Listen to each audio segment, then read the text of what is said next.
Hello, good afternoon, everybody. I'm Antonio Antequera, a representative of the Ministry of Culture of Spain. And I wish to begin, to start, thank you to the Fundación Biodiversidad, the Ministry of Ecological Transition, for the opportunity of being here one more year. For us, it's very important to be here discussing and talking about cultural heritage and climate change.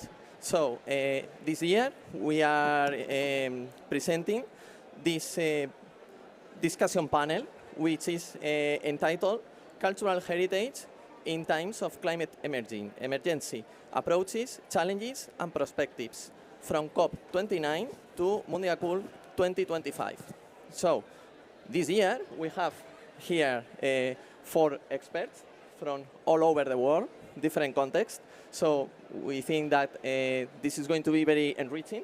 And I'm going to start introducing the first panelist, Mr. George Kremlis from Greece, chairman of the Greek Initiative on Climate Change Impacts on Cultural Heritage, and also, as he usually says, you have different hats, no? Different. So I'm trying not to forget nothing. We don't need the other hats. Okay, perfect. So perfect. Well, among others, he is also the chairman of the AmCham Circular Economy Committee, is a honorary director of the European Commission, and he has acted in this capacity as active senior responsible for circular economy in the islands, among others. So, our second panelist is Mistress Manas Anwar Fensi, co-coordinator of the Group of Friends for Culture-Based Climate Action, from the Ministry of United Arab Emirates. So, nice to see you, Sukram, and in the case of George, Efgaristopoli.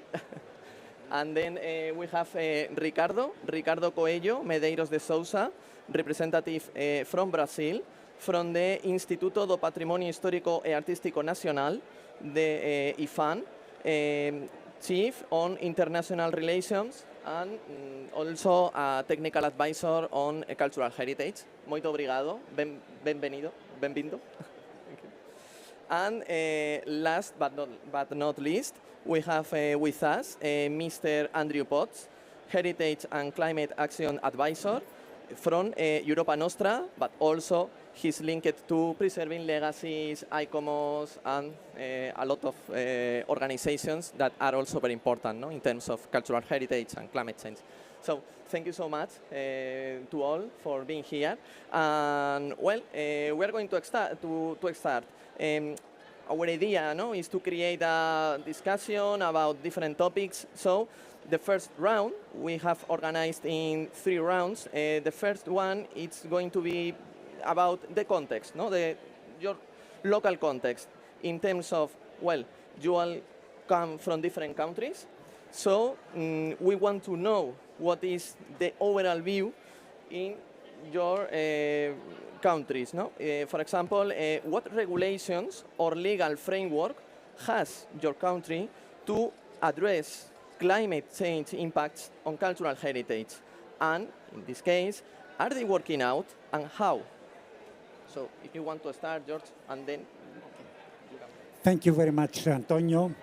Let me first praise Spain and your ministry in particular for what you have been doing on protecting cultural heritage in Spain, a country with a very rich cultural heritage and with extremely important initiatives that I had the pleasure to follow, which lead to good practice, which is inspiring for all of us. I'm very happy to be part of this panel of distinguished experts and speakers. And what I wanted to say before replying to your question is that Greece is leading since 2019 the initiative at United Nations level that we co-drive with UNESCO, the World Meteorological Organization, and UNFCCC on protecting cultural and natural heritage from climate change impacts. And as you can all understand, these two things are interrelated because very often in natural heritage you have cultural heritage and vice versa. And moreover, our islands and a lot of island states are threatened because of the rise of the sea level, and they are both cultural and natural heritage. And in Greece, we have the Delos Island, which is a UNESCO heritage, a World Heritage. Just to say that the initiative does not deal only with UNESCO monuments. We cover any monument that the 100 countries supporting the initiative are considering as a monument or a green infrastructure deserving protection. Now, in Greece, in a nutshell, we have the National Adaptation Plan, and we have regional adaptation plans.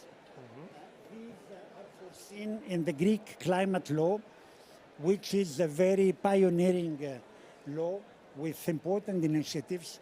I do believe that this law should be complemented by adaptation resilience plans also at the local level, because what we have been facing, and I'm really very sorry for what has happened in Spain and in other cities, because now the local level is threatened as much as the regional or other levels. Therefore, we do have the legal framework for the national, we have the legal framework for the regional. We hope that there will be legal obligations for the local level, as this needs to be a holistic approach. And the good thing is that in the adaptation plans, resilience plans, cultural heritage has been mainstreamed. So culture is there, cultural and natural heritage need to be reflected and protected. I will stop here because... Okay, thank you. Thank you so much, George. Thank you. Am I on? Yes, Yeah. yes. One, I'm really thrilled to be here. Thank you so much. I am not an expert.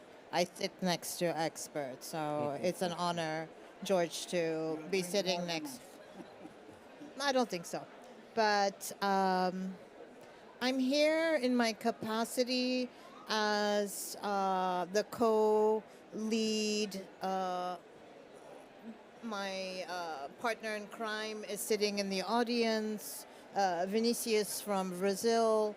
2 ministries of culture decided to join forces to put together an international consensus on not only heritage protection from climate change, but also thinking ahead to how culture might also be a source of adaptation and mitigation going forward.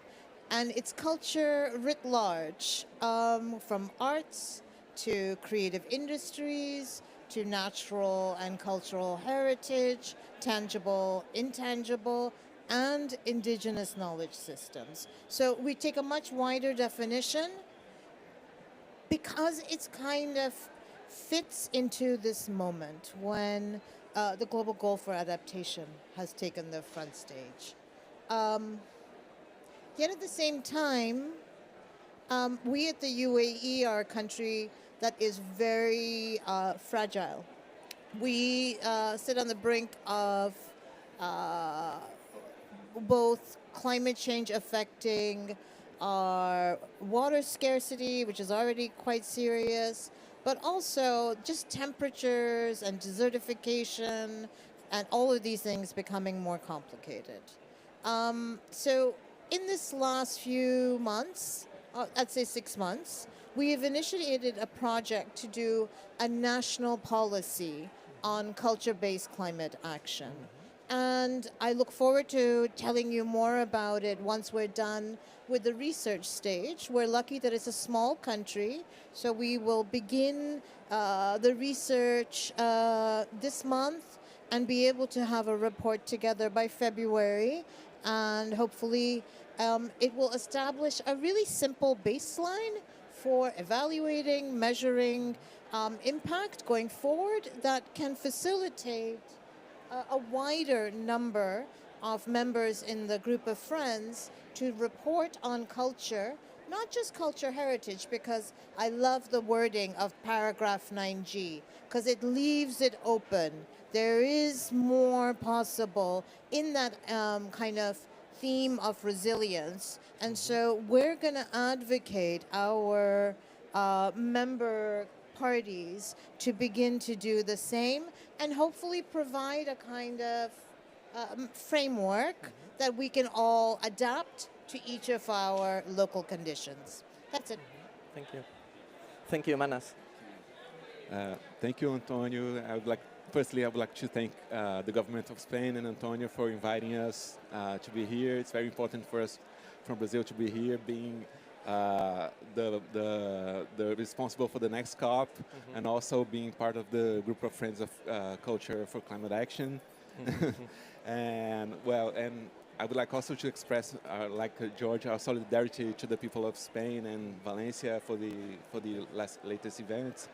And well, as for the question you asked, in Brazil we have two main legal frameworks being built on right now.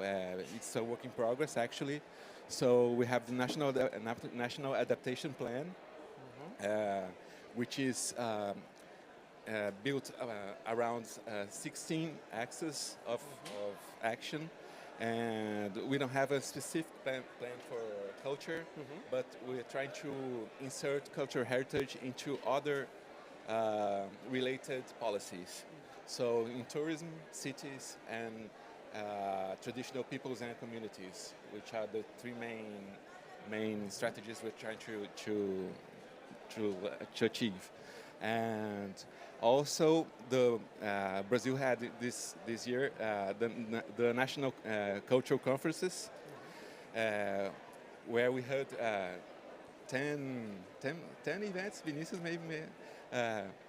We had events to consult the civil society about cultural policies, and cultural heritage was inserted in many of these objectives of the policy, which will become law later.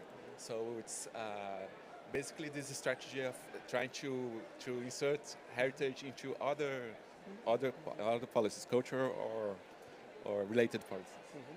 Thank you, Ricardo. Andrew? Yeah, well, thank you, and I give my thanks also to the Spanish Pavilion for hosting this event. Spain has actually consistently hosted culture and heritage content over the years at the COPs in their pavilion, and so I think that should be noted. I'm honored to be with this extremely distinguished panel, and also a little bit intimidated by the expertise I see in the audience. I feel like we should just pass the mic, and that might be just as good. But I'll try to say something addressing your question of frameworks for dealing with the impacts of climate change on cultural heritage. First, just to observe that, at least in my own opinion, there has been not enough attention to the social and cultural dimensions of the climate crisis in climate planning, policy, and finance. I would say this is one of the reasons why climate policy is currently failing to deliver on the ambitions of the Paris Agreement. And this has a lot of consequences. It means the cultural dimension of broader societal resilience and adaptation is often missing from national and local adaptation plans. But it also means there is inadequate attention to the methodologies, the frameworks, the finance to adapt cultural heritage itself to the risks of climate change. You've heard some great examples here, but unfortunately the panelists are more the exception than the rule. And so there are increasingly, though, efforts to look at what are the best practices in doing risk assessment and adaptation planning for cultural heritage. I will mention very quickly one of them that I'm involved in, which is a project called Preserving Legacies, which is a project of the National Geographic Society. And what Preserving Legacies tries to do is look at efforts to do risk assessment and adaptation planning across the world for cultural heritage and identify better practices and then scale those up. And a few better practices that the project has identified. One is the need for risk assessment and adaptation planning for cultural heritage to be locally led. So for starters, rather than starting with an inventory of monuments developed by an expert, ask the local people what they love about their community. That's their heritage. That's where you start, that's where you prioritize. So locally led, that's one. Second, values-based. So not only looking at impacts of climate hazards on fabric, tangible fabric, bricks, stone, but what are the values and customs that are carried by the fabric, and how are these intangibles affected by climate hazards? So values is the second one. The third one I would mention is the need to be both science-based, so doing the assessments with different IPCC scenarios at different RCP levels, different emission scenarios, but also at the same time valuing diverse knowledge systems in the process. And the last thing that has been identified in preserving legacies is the need for risk assessment and adaptation planning for cultural heritage to look beyond the boundaries of monuments. So I think would all say that cultural heritage is the heart of communities. It's the memory, the identity, the livelihoods of communities. And so if the monument is cracking, if the monument is, if the wood is rotting, if the concrete is spalling, presumably if that premise is true, also the community is cracking, the community is spalling. So in the risk assessment, you assess the risk to the heritage, but also look at the beyond the monument boundary at the follow-on consequences of that for the broader community. These are a couple of better practices in risk assessment and adaptation for planning for cultural heritage that we have noticed. Thank you so much, Andrew. Well, I have to add, for example, in the case of Spain, we have also a national adaptation plan. In the same case of Greece, because it comes from a European directive, so it is compulsory to transpose it to our legal framework. And as in that case, we have one chapter, the 9th chapter, that is about cultural heritage. So we have also the similar situation. And we have also several national plans that were, this national plan for the adaptation is coordinated by the Ministry of Ecological Transition, and we collaborate with them. And we have, at the level of the Ministry of Culture, different national plans, like the National Landscape Plan, or, for example, the Industrial Heritage Plan, or the Heritage Education Plan, that are intended like a tool for promoting the collaboration between the national government and the regional governments, because Spain is a decentralized state, so we have a common framework and we have to work together. So this is only for adding the Spanish view and the overall view to complete the overall vision. So in this case, therefore, which typology of cultural heritage you consider is the most endangered? Or in the case of Manas that you have bring us, okay, you can talk about the culture field, that could be more exposed in your case if you want. But so feel free for taking the floor, please. Okay, if we start, and then we will start from the end. For example, yes, the Andrew. third and the fourth. No. Okay. First of all, we cover both tangible and intangible cultural heritage, and in that respect, the Friends of Culture and Climate also have included art. Art is an extremely important tool in disseminating the culture message, among other things, education as well, and youth. So these are very important things. Now, if you want to prioritize, you go to the UNESCO World Heritage list and you start from the Acropolis, of course, which is, and then you have Olympia, you have Delphi, etc. But I can tell you that there are a lot of very important monuments which have not yet been introduced in the UNESCO list, World Heritage list. And this is not the case only of Greece, of other states as well, because UNESCO cannot manage thousands of, hundreds of thousands of monuments, which are extremely important also for the local populations. And in that respect, the point that Andrew has made is extremely important, because for the local populations, the cultural/social dimension is extremely important because these populations have lived with these memories and symbols and cultural heritage, which for them is part of their lives. So again, it's very difficult to prioritize. You can have the UNESCO list, you can have a broad national list, but for me it is important to follow also a bottom-up exercise in that respect and protect any monument.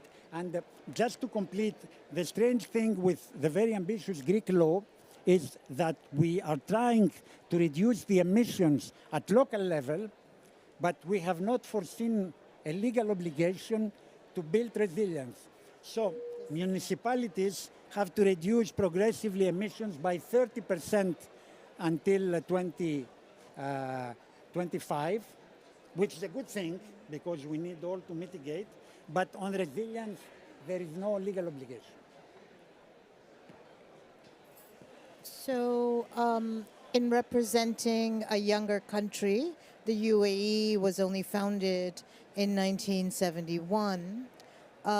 We have less of acropoli, but there's a really interesting initiative that began in the UAE, led by the current Minister of Culture, His Excellency Salam Al-Qasmi, when he was the Undersecretary of Culture.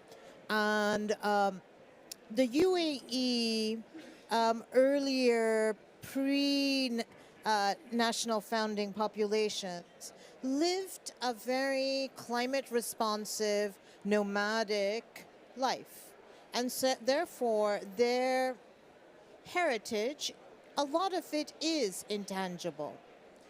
Buildings, as monumental buildings that need to be preserved as heritage, are actually buildings from a modern heritage period. So a few years ago, the UAE started developing a list of sites that each of the emirates, which are our local entities under the federal umbrella, would identify as being key to the identity of the subgroups within that particular emirate.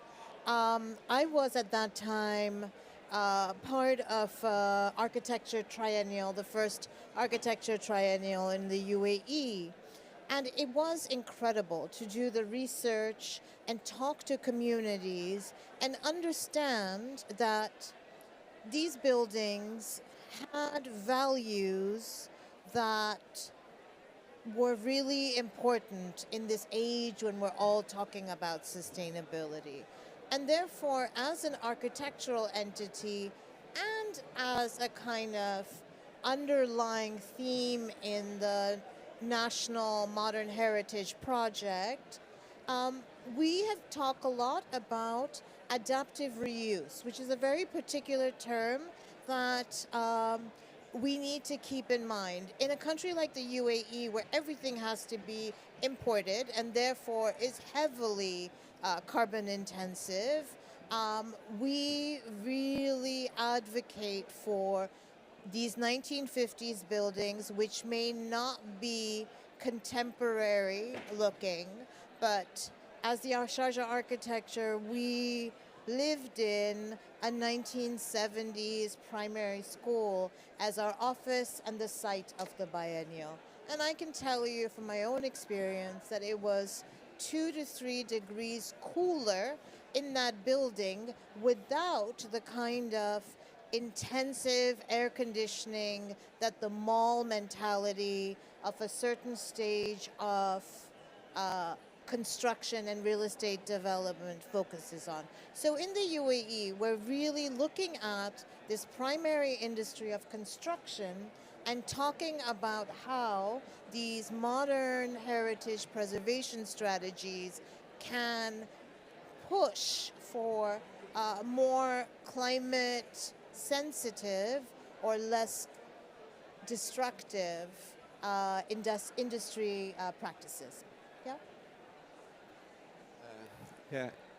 Well, if I had to answer from the top of my head, I would have to give the same answer as George. Should have planned better. Yeah, because you know it's very hard to prioritize from a simple technical point of view.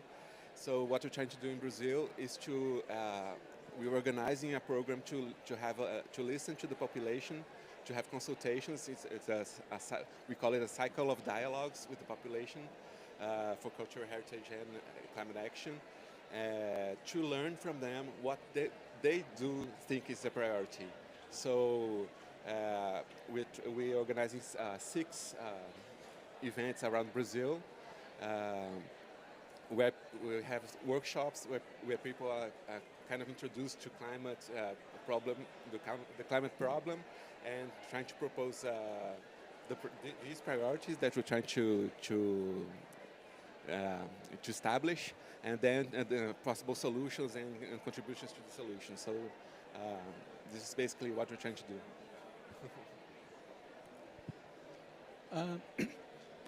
I guess I would answer the question of what heritage typologies are most at risk to climate change by saying that the typologies most at risk of climate change are the heritage of the most vulnerable people, which I suppose sounds simplistic or tautological, but it gives us a chance to reflect also on the issue of climate justice and of equity. So who are the most vulnerable people? They tend to be marginalized peoples, dwellers of informal settlements, global south in general, indigenous people. So I would say those are the heritages that are most at risk, and of course then you get this irony that these are the populations who have done the least to contribute to anthropogenic climate change, but it's worse than that because these are also the heritages that tend to be the crucibles of cosmovisions, of values that reject the take, make, waste, linear colonial economic systems that gave us climate change, and thus are the answer, the solution to climate change. So the heritages that are most at risk are also the heritages that hold the most potential to solve climate change. So that's a crisis. It also connects us in this room to the delegates in the C zone that are debating the new collective quantified goal on finance, the loss and damage, non-economic loss methodologies, because all of these questions go to financial flows that will try to get some of the money from where it is to where it's most needed, and that extends to getting it to the most vulnerable types of heritage. Thank you. So we see that's a tricky question, no? It's very difficult to prioritize, and well, for example, in the case of Spain, I was thinking also about this, and well, we have cultural landscapes that are becoming more and more transformed, no, due to the climate change effects, but we have also, no, for example, underwater heritage that is also exposed, no, in the case of Spain, to the tropicalization of the Mediterranean Sea that is affecting, for example, shipwrecks, no, in the Murcia Bay, no, for example, in the southeast of Spain. We cannot forget also the archaeological heritage, which is near the coast and is suffering, no, from the coastal erosion, landslides, and also the rising of the tides, no, of the sea. For example, the UNESCO site, no, of Tarragona, the ancient town of Tarraco, for example, that is considered a hot spot, no, in the Mediterranean Sea, no, for example. So let's move on. And we are in the second round. It's about coordination and governance. We are discussing, no, and we can see how climate change is a cross-cutting issue. Probably one of the main challenges is the coordination, no, between administrations, governments, ministries, institutions, agencies. So I'm going to join, no, the two questions in one. So you can be more large, no, in the response. So the question is, how is the coordination among ministries and national agencies in your country? Is there any mechanism of coordination? and how does it work, and how is the coordination between the government and the NGOs, no? And how can we engage civil society in these processes? So the floor is yours. Thank you. Okay, you got tired of being carrying us all. So in the UAE, since last year, when we started these conversations at the international level, and I have to do a shout out. Our friend Andrew was instrumental in the launch of the group of friends. Everybody on this panel, including you, has been part of this conversation and this group from the beginning. So we've focused on knowledge exchange amongst ourselves. And, you know, it's not been inconsequential that, again, each of our countries has experienced a major climate-based crisis, whether in the form of a flood or a hurricane that took on bigger proportions than we expected, flooding in the UAE, and I'm sorry I didn't say this earlier, what's happening in Valencia, horrible. So, but I keep thinking about, I'm not thinking straight, sorry, you will notice this, but I'm getting to a point. I keep thinking back to when I was living in New York, and what was that big hurricane that we had that kind of blew out? Sandy? Hurricane Sandy. And I was not thinking like this. I was a regular arts person, kind of happily doing my conversations with artists and not thinking about climate. And I remember seeing the flooding of New York in the areas where no indigenous community had ever built. So indigenous communities, ancient wisdom about where it is wise to live and how to live in our natural environment, something that we need to be paying attention to rather than the drive for commercial real estate development and creating land where, or buildings where no man was intended to live. And I think this is really something that we need to think about. Perfect. Did I take your point again? Yeah. Well, Just hit me next. no. Thank you, that's a brilliant point. Well, actually, for the coordination, I have to go back to the first point that I told you about. We're coordinating at a national level with the other ministries into the adaptation plans for the several sectors. And we also have to coordinate in Brazil because you have this subnational structures, the state and city levels, and we have to coordinate with them also, which is also challenging because we have 5,000 cities in Brazil, so it's a lot to take care of. And each of these cities has their own heritage listing or recognition mechanism. So we can kind of give directives and regulations in general, but not specifically for each of the heritage elements there. So it's a bit of a challenge, but we're trying to do this in cooperation, establishing cooperation agreements with other ministries, for example, with environment or tourism, for example. So this is the strategy we're trying to follow. I'm sorry. Here, just use Oh. mine. Okay, that's it.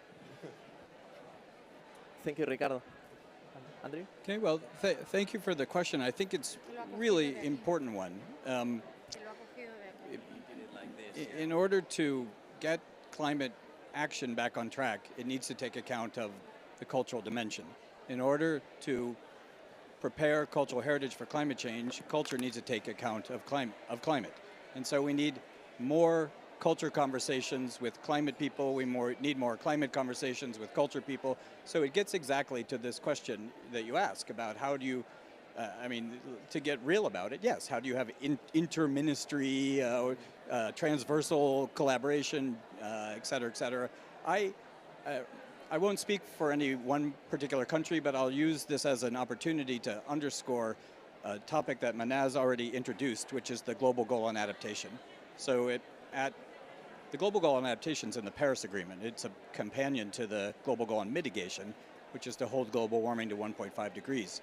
But unlike the mitigation goal, the adaptation goal was really never taken forward by the UNFCCC until last year in Dubai at COP28, where the global goal on adaptation framework was adopted, the UAE Global Framework for Climate Resilience, which aims to guide and encourage governments and everyone to scale up work on adaptation. And why I'm mentioning it is because the framework has 7 thematic targets that it recommends national governments look at. And it's some of the things you'd expect. Focus on adapting food systems, focus on adapting water systems, focus on adapting ecosystems. But the 7th thematic target is to focus on adaptive strategies for heritage sites and cultural practices. So this is quite extraordinary. This is a breakthrough. This is the most consequential mainstreaming of culture and heritage into international climate policy in the 30-year history of the UNFCCC. And we're even at this COP. I mean, in fact, I will leave here and go to an informal, a national government informal negotiation in the framework of the SB 61 on the thematic targets of the GGA, including cultural heritage. So we are seeing our climate colleagues at the SUBSTA, at the SBI, at the Adaptation Committee, at the UNFCCC Secretariat, having to talk about cultural heritage because it is embedded in the policy. And so this fundamental act of getting cultural heritage included in the policy now has obliged the exact kind of collaboration that you're discussing. And with any luck, after the UAE Belém work program on adaptation indicators delivers its results for indicators under the thematics of the framework in Belém, you will see national governments absorbing these frameworks into their own systems, and it should really power a lot more of this collaboration that these folks are doing, but many agencies and governments are not doing. Can I just answer your question, which I didn't before, George? Of course. So I don't know where I got lost as I was answering, but the first thing the UAE Ministry of Culture did after we started talking about culture and climate change was to initiate a conversation with our climate colleagues in the Ministry of Climate Change and Environment. And it is incredible how open they are. We have an undersecretary from each of those 2 ministries in dialogue on November 20th at the UAE Pavilion as its kind of launch of our relationship. I and my colleagues at the Ministry of Culture are now part of the advisory for the NDCs and NAPs. We would like to also normalize this across the world because it will allow us to use this paragraph 9G cultural heritage mention to open the door, to be able to normalize talking about culture across everything, which is our goal. Thank you. No. Thank you. Of course, thank you. Okay, let me start at UN level, at the level of the Greek initiative. We have a flexible mechanism that I'm chairing with a representative of UNESCO, UNFCCC, and the World Meteorological Organization. And we have a coordination unit in Greece with 3 ministries, Ministry of Environment and Energy, Ministry of Culture, and Ministry of Foreign Affairs. I'm also chairing the coordination unit. Yeah, which is a good thing because Ministry of Foreign Affairs, we need climate and cultural diplomacy. And this is extremely important because through the network of the embassies, we can promote this worldwide. Now, within Greece, practically all the ministries are involved. Of course, the key ministries on our topic are Ministry of Environment and Energy, Ministry of Culture, but also Ministry of Interior, which is in charge of the regional and local level. And this is done through the climate law, which is a law in reality implementing in a more ambitious way the famous climate law, which is a regulation of the European Union, by spelling out and reinforcing, as Spain did as well, the milestones and the legal obligations which are foreseen in this. Now, between this and what happens in practice, of course, we can improve things, because very often when something happens, and we saw this in Spain, and there is a blame game, and whenever there is a disaster, there are blame games, whatever the coordination system of the country is, because there we are under force majeure situations, act of God, as we say, which are very difficult to be managed, and for which what we can better do in the future is minimize the impacts, because these disasters and these extreme weather phenomena will happen anyway. We saw what has happened also in the United States. What we need to do is build more resilient and make ourselves more resilient. And I'm developing also the idea that we need now to build the concept of resilient households, because we are affected also as the citizens in our houses, in our properties, in our companies, in our schools, everywhere. Thank you. So I think that we have to celebrate, no? That now we have the implication and the engagement of the colleagues and the representatives from other ministries, because this is not only an issue on cultural heritage, this is an issue that comprises all, no? So climate change is a cross-cutting matter, as we are discussing. So in the case of Spain, for example, in the national plans, we count with the representation of the colleagues from other ministries, such as ecological transition, as I mentioned before, also from the housing ministry, also from the agriculture, and also from the army, in the case of specific national plans on cultural heritage, or this kind of heritage.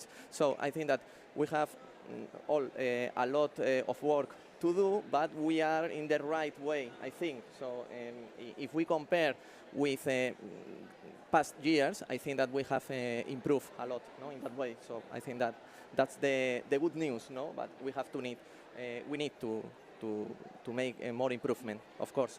And well, we are reaching the third and last round, education and dissemination. Well, one of the strategic lines that are going to be discussed in the next meeting of Mundia Cult in Barcelona next September. This is a meeting of all the UNESCO ministers of culture of the state parties.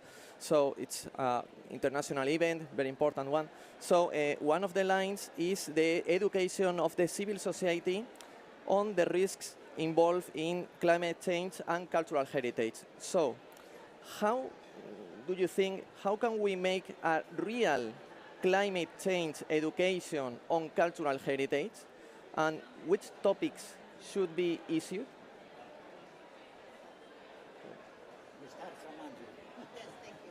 Okay. Well, because I'm from civil society, I take the prerequisite of being polemical. And so before answering your question properly, Antonio, I'll just say that from the perspective of the Climate Heritage Network, we were surprised that the last Mondia Cult declaration, that its treatment of climate change was not more ambitious. So, and it's not any slight to the host country, to Mexico. It's because of international circumstances. But I will say that there is quite a spotlight now on Spain to see if the 2025 Mondia Cult, the international meeting on cultural policies, produces output on climate change that is fit for purpose in the face of the climate emergency. Now, to answer your question about about education. I'm a policy lawyer, so I'm going to give say in American English, wonky, a technical answer. I'm sorry if it's not inspiring, but here it goes. There is, many of you will know, there's a thing called ACE, Action for Climate Empowerment, which is overarching program under the UN Framework Convention that deals with education, capacity building, training, and cooperation around climate change. ACE has traditionally been the province of educational institutions, primary, secondary, and university level education institutions. But there is a huge remit, a huge opportunity within the whole portfolio of climate education, training, and capacity building initiatives that are under the umbrella of ACE. A huge remit for that among cultural institutions and cultural actors. Just one example, I mean, there are something like 900,000 libraries in the world, and every one of those libraries is a point of action for climate education and training. So I will give you a sort of policy answer that I think truly taking on board the culture sector into the ACE portfolio is a way to scale up these questions.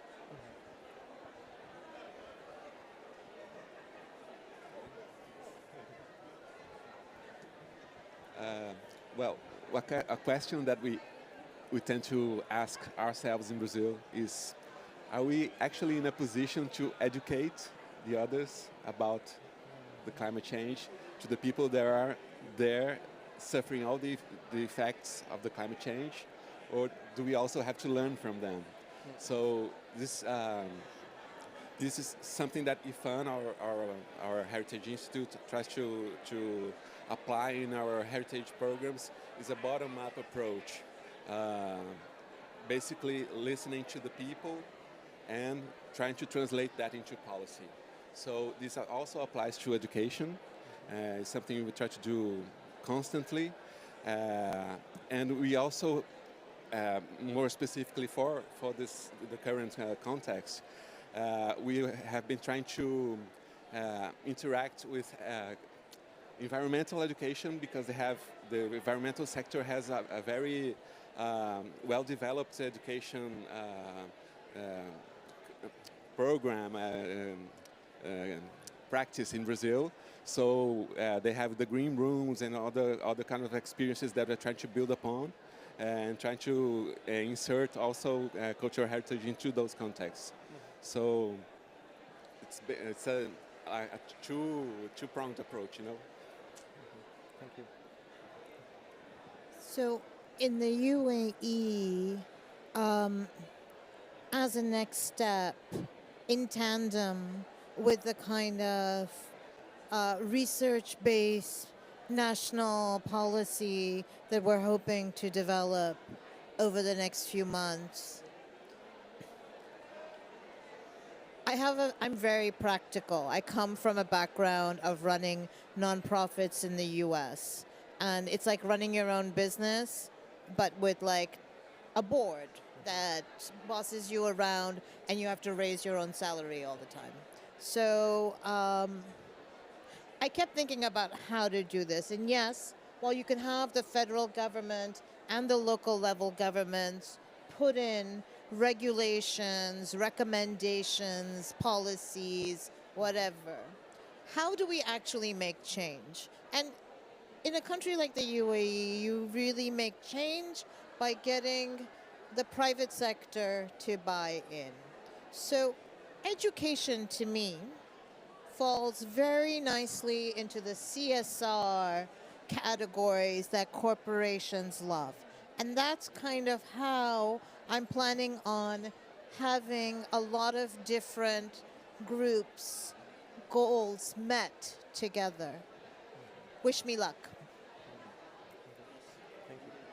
Yes, thank you. Just to complement what Mahmoud has said, as I'm dealing with circular economy, environmental and social governance, that I am broadening by adding the word C, circular environmental and social governance, is a powerful tool for the companies to become also climate resilient. Not only to reduce their emissions, their environmental, climate, and energy footprint, but also to become climate resilient. And as the private sector is a driver of our economies, under the umbrella of circular economy, I do believe that we can achieve a lot. Now, we have forgotten to reply to the question on the role of the NGOs. Yes. Oh, sorry. Thank yes. you. The NGOs are consulted practically on everything, because whenever a piece of legislation is tabled in Greece, there is a broad public consultation. So the public is consulted, and therefore not only the NGOs, the civil society in general, they can present their views. And moreover, whenever a project is developed or a plan is developed under both the ESPO and Convention and the SCA protocol that I have the pleasure to chair, and I will be there in Geneva on the 10th of December, we have the meeting of the parties, there is an obligation to ensure a broad public consultation. This is also true under the Environmental Impact Assessment Directive and the Strategic Environmental Assessment Directive that we have in the European Union, but which exist also in other countries. Now, education. I would say that there is a lot of awareness, but probably not yet appropriate education. And why there is awareness? Because in Greece we have too many TV channels and radio stations. You cannot imagine how many we have. And whenever you switch on, and I do a lot of zapping, you see what has happened in Spain. What hours and hours with interviews with local people from Greek journalists. What has happened in the United States, in other countries. I mean, there are so many examples. So the citizens and the people are aware, and sometimes there is so much information giving also details about the intensity, about how much water has entered into the rivers and flooded the cities, etc., etc. So I believe that people are now aware and are becoming more and more cautious, but I believe that we need tailored and targeted education next to the environmental education that we have at school. I believe we need to broaden it to have also the climate education, both on mitigation and on adaptation. Switch out the light, don't use so much water, don't flush every time, and also be aware that there are risks. Don't take the car. We have the system 112. Whenever you hear the alert, don't take your car, don't go out, stay at home. I mean, there are some simple things, and I do believe that we can do more. And hopefully, as this is a roadmap that has started in Dubai and is going to Belém through Bakú, where ultimately we need and we want to have this decision on mainstreaming culture in climate action. I do believe that this decision needs to be a holistic decision that needs to encompass all these elements on how culture as a driver can promote climate action. How do we do that? Sorry, because at the end of this series of comments, what I want to ask my colleagues here on the panel and you as well is that we need to share this information with each other. It'll help each of our national or local initiatives get stronger, but also the urgency of it requires that we move forward quickly and together rather than each one struggling with the same work on our respective things. The trickle down will happen because we're dependent on that bottom-up knowledge, but there's got to be something on the education aspect that can be distributed globally based on a framework. Thank you so much. And we are finishing. I'm going again to join two questions regarding this topic on education and dissemination. Do you think we are sending now the correct messages to the people, and how could be they in the next years? How could we improve them? No? As well, as Ricardo says, it's also a bi-directional way, not only a one-direction way, but this is my question. And the last one is one phrase or thought or title, idea, to think about it as a highlight, to sum up, this meeting and this event for making the people think, about it. So. Who wants to start here? Well, I'm going to combine the two questions so I can answer the second one, but with two sentences and not one. I mean, the highlight of this panel for me are my co-panelists, who are, and also colleagues in the audience, who are really leading the way. And so I think the way forward is, the easiest way forward would be to clone these people. But maybe that's not technically possible, but the next best thing is to scale them and to normalize people like this existing in every cultural institution and every Ministry of Culture in the world. And there is a plan for this. Part of it is a thing that I can't believe, did we not mention this yet already? The Group of Friends of Culture-Based Climate Action. Yes. The coalition of national governments who are committed to elevating the role of culture in the UNFCCC. So if your country has not joined the Group of Friends, and you can find a list at www.climateheritage.org, then you should urge them to do it. But then on top of that is, and I'll just end by underscoring what George just said, which is the idea of this decision. What decision? There is a proposal to ask the COP to adopt a decision, giving a political mandate to the UNFCCC to put culture across all its work streams and all its programs, a joint work decision.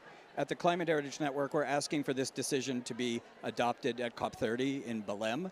In order to get that important decision at COP30 in Belém, we're asking COP29 to include a small statement about culture in the final decision. So we are pushing for culture language in the final decision here in Bakú, pave the way for an important decision in Belém that would finally put culture at the heart of the UNFCCC modalities. And that is the next best thing I know to biologically cloning these panelists. It's hard to speak after Andrew because he's... Because I took all your time. No.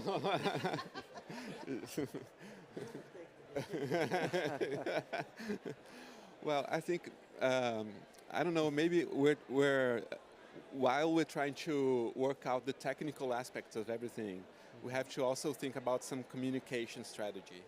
To make maybe a communication plan, and maybe the Group of Friends can think about of this too.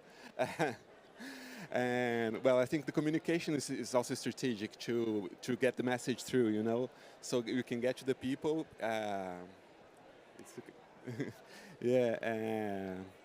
And well, in the international cooperation is also a highlight I would like to bring here. The Group of Friends and the work that we have with the G77 in the COP. It's the way to go, I think. So.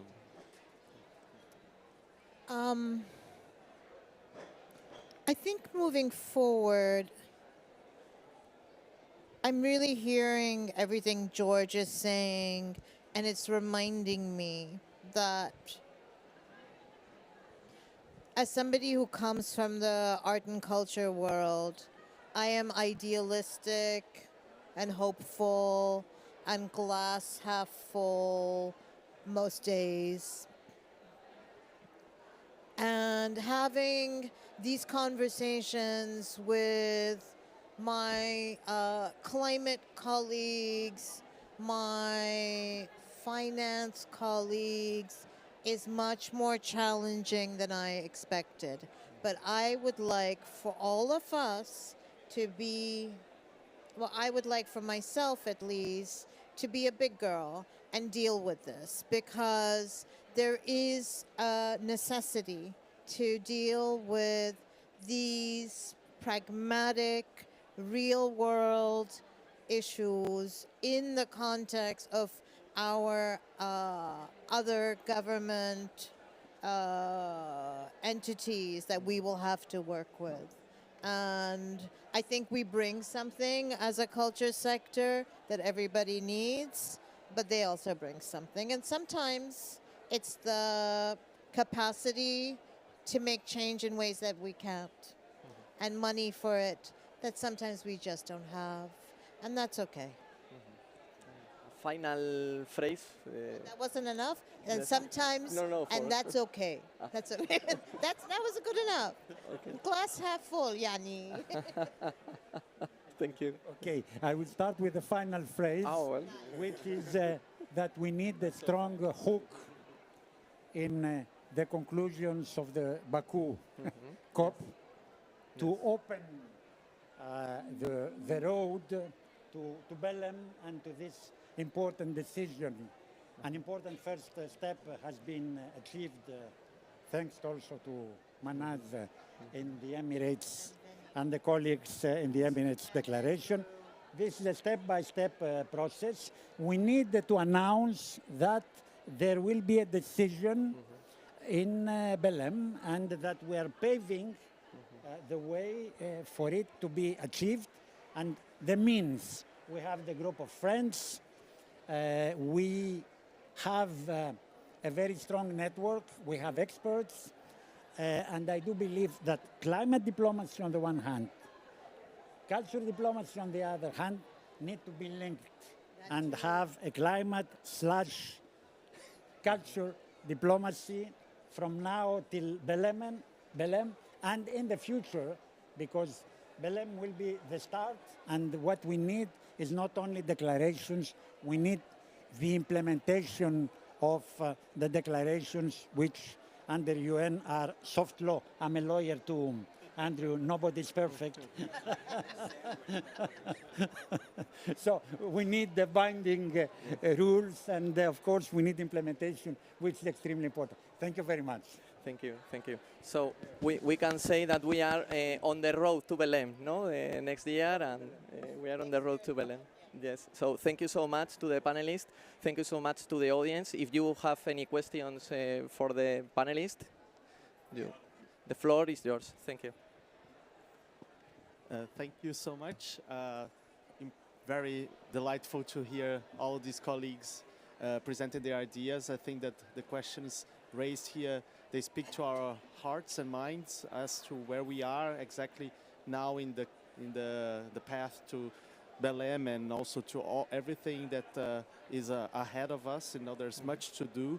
It's more of a comment than a question. And I think it is linked to what Georgia has just said.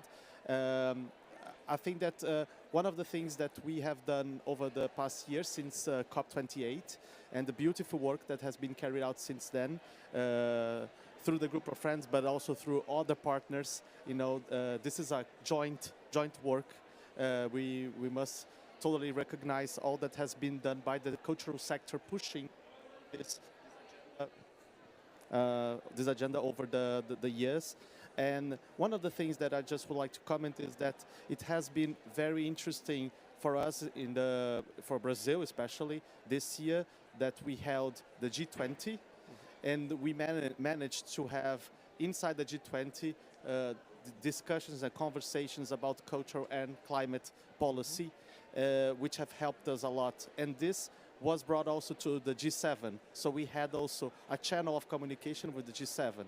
And what I think that lies ahead of us for next year, taking into account that Spain is going to host Mondiacult, is that we have to take advantage of that, of these kind of venues, to push forward. You know, there will be COP29 will not solve all the issues. If we get the language, it will be, phenomenal. If we don't, it's not the end of the world. We have to keep pushing.